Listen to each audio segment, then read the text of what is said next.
Hello viewers, চিন্তুদার free coaching চ্যানেলে তোমাদের সকলকে স্বাগত জানাই। আজকের এই ভিডিওটিতে তোমরা যারা ক্যালকাটা ইউনিভার্সিটিতে বিএ হিস্ট্রি জেনারেল বা পাশে ফোর্থ সেমিস্টারে পড়ছো, তোমাদের যে জিইসিসি 4 পেপারটি রয়েছে, এই পেপারটির একটি গুরুত্বপূর্ণ টিকা প্রশ্ন 2024-এর সাজেশন অনুযায়ী 1773 সালের রেগুলেটিং অ্যাক্ট এর তাৎপর্য বা গুরুত্ব।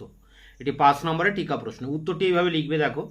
ব্রিটিশ ইস্ট ইন্ডিয়া কোম্পানি ভারতে এসেছিল বাণিজ্য করতে এবং এটি ছিল সম্পূর্ণভাবে একটি বাণিজ্যিক প্রতিষ্ঠান। ভারতে কলকাতা, বোম্বাই ও মাদ্রাজ এই তিনটি কেন্দ্র থেকে কোম্পানির সকল কার্য পরিচালিত হতো। এগুলিকে বলা হতো প্রেসিডেন্সি, যেমন কলকাতা প্রেসিডেন্সি, বোম্বাই প্রেসিডেন্সি ও মাদ্রাজ প্রেসিডেন্সি। প্রত্যেক প্রেসিডেন্সিতে একজন করে গভর্নর ও তার কাউন্সিল বা পরামর্শদাতা সভা ছিল। এদের ওপরে ছিল ইংল্যান্ডে কোর্ট অফ ডিরেক্টর বা পরিচালক সভা। এরও পরে আবার ছিল কোম্পানির মালিক সভা।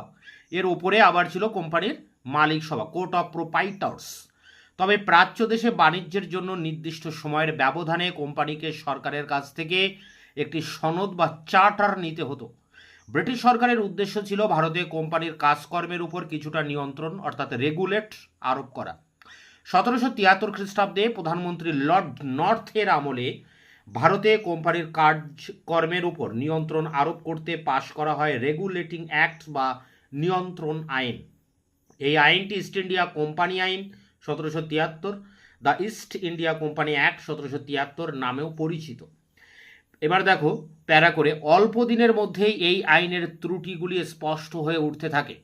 গভর্নর জেনারেল ও তার কাউন্সিলের সদস্যদের ক্ষমতা সুনির্দিষ্ট না হওয়ায় নানা সমস্যা দেখা দেয়।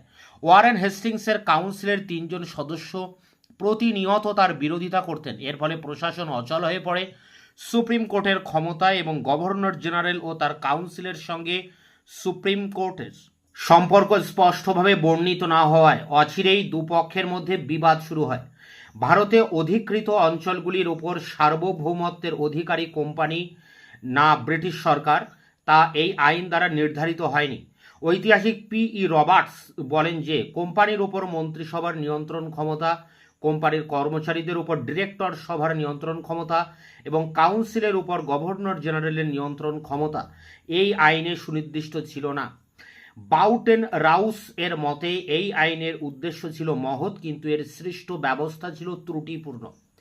প্যারা করে দেখো, নানা ত্রুটি ও সীমাবদ্ধতা সত্ত্বেও এই আইনের গুরুত্ব অস্বীকার করা যায় না।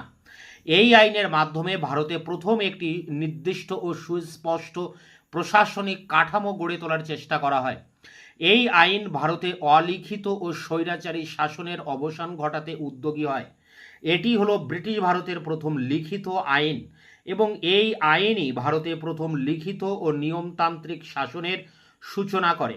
এই আইনের মাধ্যমেই ব্রিটিশ সরকার সর্বপ্রথম কোম্পানির উপর নিয়ন্ত্রণ আরোপের উদ্যোগ নেয়।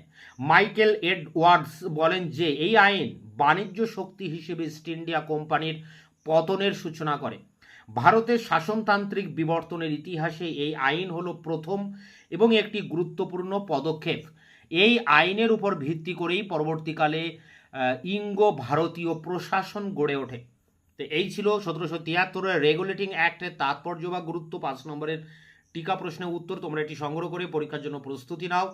তোমাদের এই পেপারটির একাধিক প্রশ্নের উত্তর আমার চ্যানেলে আপলোড করা আছে, তার লিঙ্ক দেওয়া থাকবে ভিডিও ডেসক্রিপশন বক্সে। তোমরা অবশ্যই ভিডিওগুলো দেখে নিও। এছাড়া যদি 2-1টি প্রশ্নের উত্তর এখনও বাকি থেকে থাকে, তার উত্তর বা তার ভিডিও ক্লাস আমি খুব দ্রুত তোমাদের সামনে এনে হাজির করব। ততক্ষণে তোমরা চ্যানেলকে সাবস্ক্রাইব করে রাখবে, বন্ধুদের কাছে শেয়ার করবে, নিজেদের মতামত জানাবে কমেন্ট সেকশনে এবং ভিডিওটি ভালো লাগলে অবশ্যই একটা লাইক দেবে।